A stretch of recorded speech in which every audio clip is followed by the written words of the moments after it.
হাই friends, আজি মই ভিডিঅ'টো এইভাবে বনালোঁ। আমি ঘৰতে থাকি চেনিটাইজাৰ বনাব পাৰিম। আপোনালোকে থাম্বনেইল দেখি গম পালেই। তাৰ আগতে কৈ দিওঁ যে আপোনালোকে ভিডিঅ'টো চোৱাৰ আগতেই ছাবস্ক্ৰাইব, লাইক আৰু কমেণ্ট কৰিবলৈ নাপাহৰিব, কিয়নো আপোনালোকে ভিডিঅ'টো চাই কমেণ্ট নকৰে। সেইবাবে প্লিজ কমেণ্ট কৰি দিব।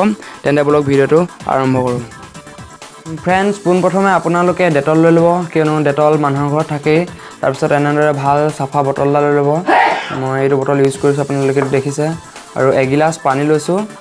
এতিয়া পোনপ্ৰথমে বটলটোত পানীখিনি ঢালি ল'ম। আপোনালোকে যিকোনো বটল ইউজ কৰিব পাৰে। তাত মই পানী অলপ ঢালি লৈছোঁ।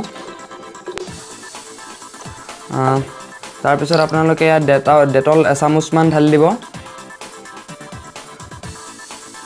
সম্পূৰ্ণ এচামুচ নাঢালিলেও হ'ব। তাত ডেটল ঢালি দিব। এইটো আমাৰ চেনিটাইজাৰ বনি ৰেডি হ'ব এতিয়া। তাৰপিছত এনেদৰে মুখনিখন মাৰি ল'ব। তাৰপিছত বস্তুটো এনেদৰে জোকাৰি ল'ব ভালদৰে। তাৰপিছত আপোনালোকে এইটো ঘৰৰ বাহিৰত থৈ দিব পাৰিব। এই চেনিটাইজাৰটো কোনোবা ঘৰৰ ভিতৰলৈ বা বাহিৰলৈ আহিলে ইউজ কৰিব পাৰিব। আপোনালোকে যিকোনো স্থানত থৈ দিব পাৰিব, বাহিৰলৈ বা ভিতৰলৈ অহা যোৱা কৰোঁতে।